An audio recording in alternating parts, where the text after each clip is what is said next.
Sun Sport, l'invité de la rédaction, Thomas Doucet. Bonjour à tous, bienvenue dans les Sun Sport ce matin. Un Sun Sport un peu spécial, vous le savez, nous sommes en pleine semaine de Mardi Gras et à cet effet, nous avons voulu marquer le coup puisque nous recevons les mascottes des clubs nantais. Il y a d'abord Super H du HBC Nantes, bonjour. Bonjour Thomas. Joseph, le mignon du VB Nantes, bonjour. Salut Thomas, salut à tous. Et Corso, la mascotte des Corsaires de Nantes, bonjour. Salut Thomas. Alors, pourquoi ces déguisements ? Eh bien parce que c'est Mardi Gras, je l'ai dit, et puis parce que c'est ma dernière à Sun ce matin, après 4 années passées ici. Je voulais que ce soit un happy end un petit peu tout en couleur. Alors, chère mascotte, vous allez nous dire un peu qui se cache derrière vos costumes. On va commencer avec Super H. Qui se cache derrière vous ce déguisement Super H ? Super H, un petit bonhomme de 35 ans, un super héros. Voilà, mais on n'en dira pas plus, il faut garder le mystère. Faut garder du mystère, c'est Toujours, important ça. Toujours. D'accord. Alors à vos côtés, il y a le mignon, Joseph. Bonjour Joseph. Bonjour. Alors, qui se cache derrière Joseph finalement ? Eh bien c'est pareil, c'est le mystère intégral. Ah bah, dites-nous-en un petit peu plus quand même, on a envie d'en savoir un peu plus. C'est un quadra quelconque, voilà, avec une vie en plus de celle-ci. Bon, en tout cas, votre déguisement est sous forme de mignon, du dessin animé, moi, moche et méchant, c'est ça. Tout à fait. Et puis, il y a Corso. Bonjour Corso.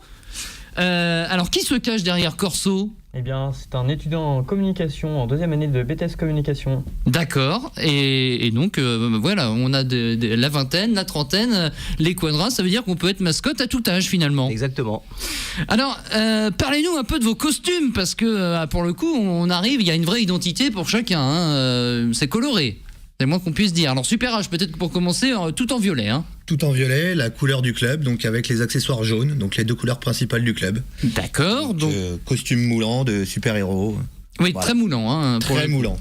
Alors à côté, le mignon. Pourquoi un mignon d'ailleurs au volleyball de Nantes ? Alors c'est les joueuses qui ont voulu absolument avoir un mignon comme porte-étendard. Donc, pour le coup, il est bien réussi. On reconnaît tout de suite que c'est un mignon.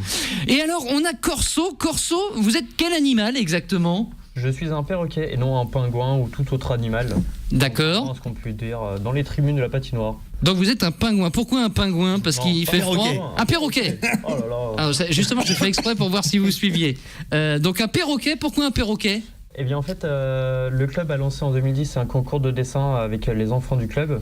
Et du coup, le perroquet a été choisi parmi tous les dessins.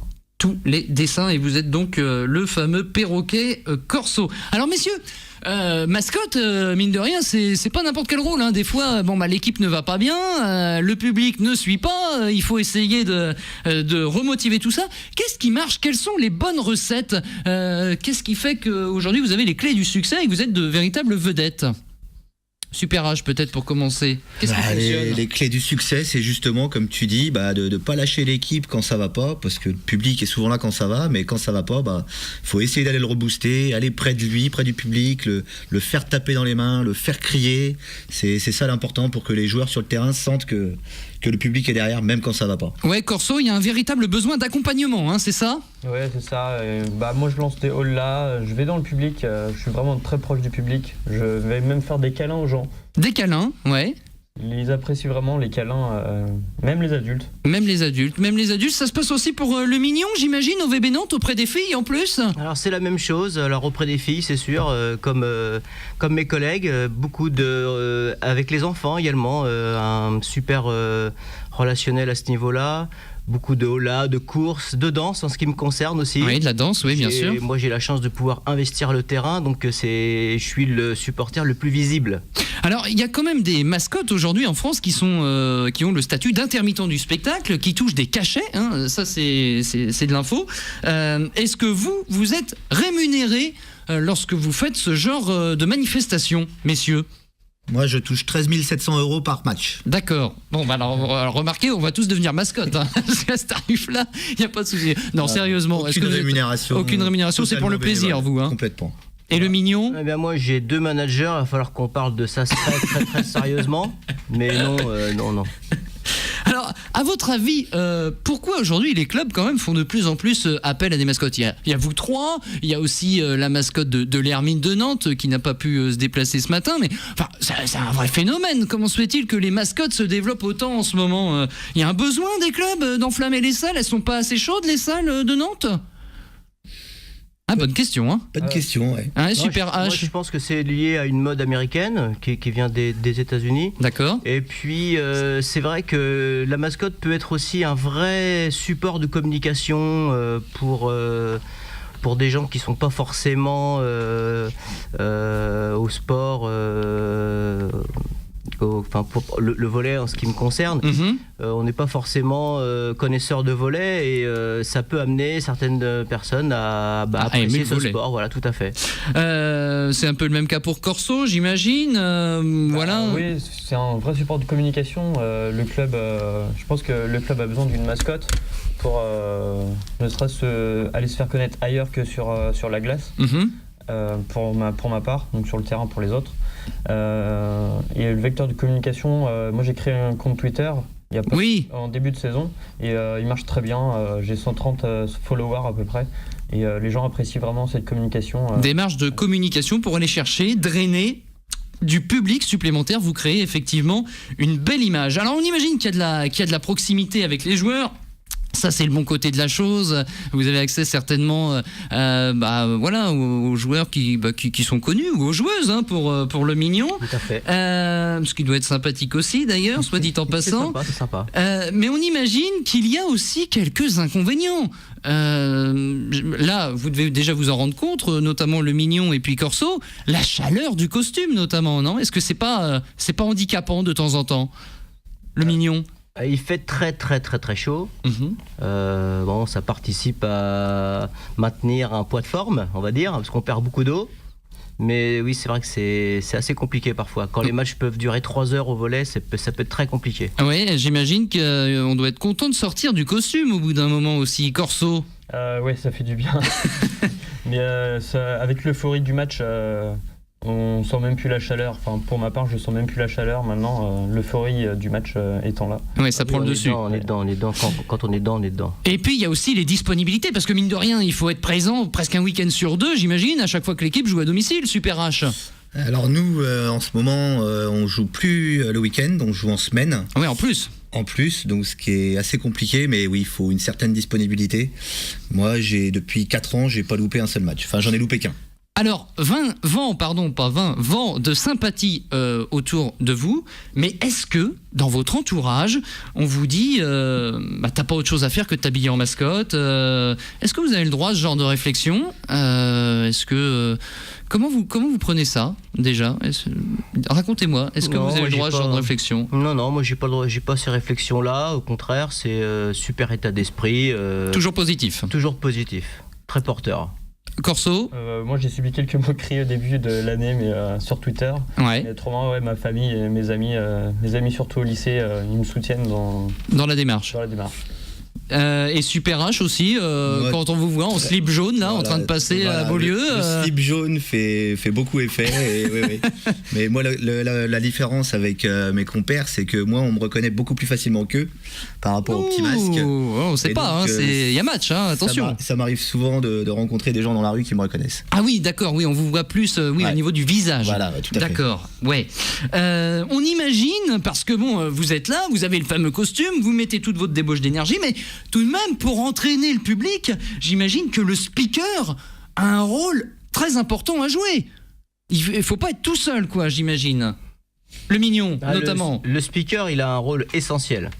La mascotte n'anime pas les tribunes tout seul. Il y a aussi, pour ce qui me concerne, le COP des Bluetooth. Oui. Il y a donc le speaker, que je salue au passage, et la mascotte. Et c'est vraiment un travail d'équipe. Bon, un travail d'équipe, le speaker aussi, OH, important. OH, d'ailleurs, pareil, Bébert, on t'embrasse. Et aussi, nous, on a la fanfare et les tambours aussi.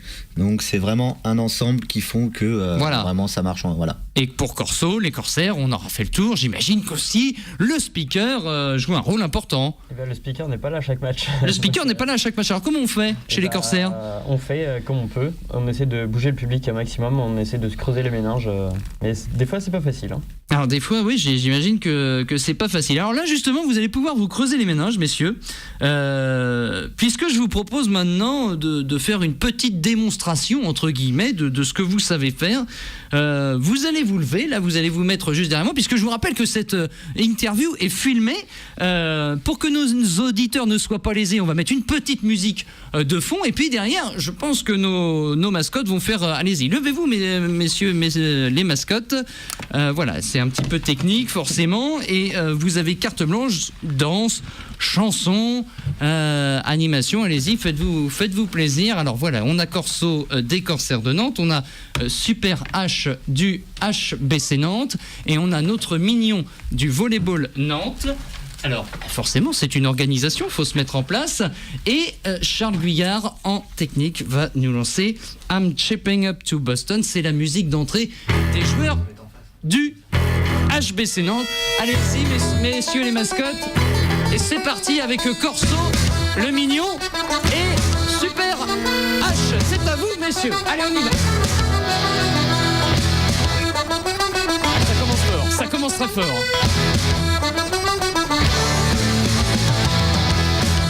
Le mignon se met en place aussi, c'est pas mal, il y a du rythme. Il y a du rythme ce matin. C'est la teuf. C'est la fête pour cette dernière. Corso, le mignon et Super H, les mascottes nantaises. Ah, ça donne, je peux vous dire, ça donne.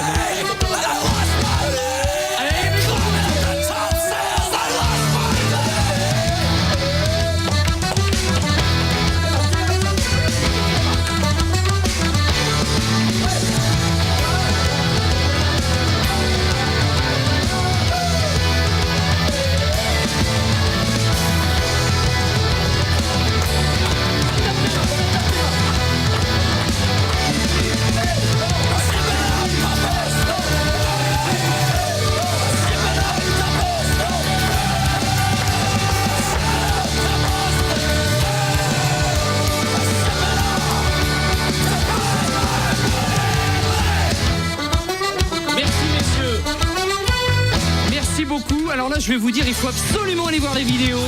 Super H, Corso et le mignon du VB Nantes ont été exceptionnels. Merci beaucoup, messieurs. Alors restez là, mettez-vous derrière moi. Mettez-vous là, mettez-vous juste là. Alors, vous pouvez retrouver les prestations de nos invités, bien sûr, en vidéo sur nos comptes Sun Sport, Facebook et Twitter. Je voulais prendre quelques instants pour remercier l'équipe de Sun pour ces 4 années passées au sein de la radio. J'ai débuté avec un Grenoble-Nantes en 2011. Vous m'avez offert des superbes opportunités. Merci à tous les bénévoles, les membres de l'équipe de sport que j'embrasse. Merci à Guillaume Brochet qui m'a fait connaître la radio, à Charles Guyard qui est là ce matin, qui m'a fait confiance et m'a quasiment tout appris, à Pierre Boucard pour ses conseils avisés, à François Picard pour la technique. C'est pas un adieu, simplement un au revoir. Les Sun Sport continuent dès jeudi prochain avec Thomas Grosso. Quant à moi, je vous dis à bientôt. Salut. Salut.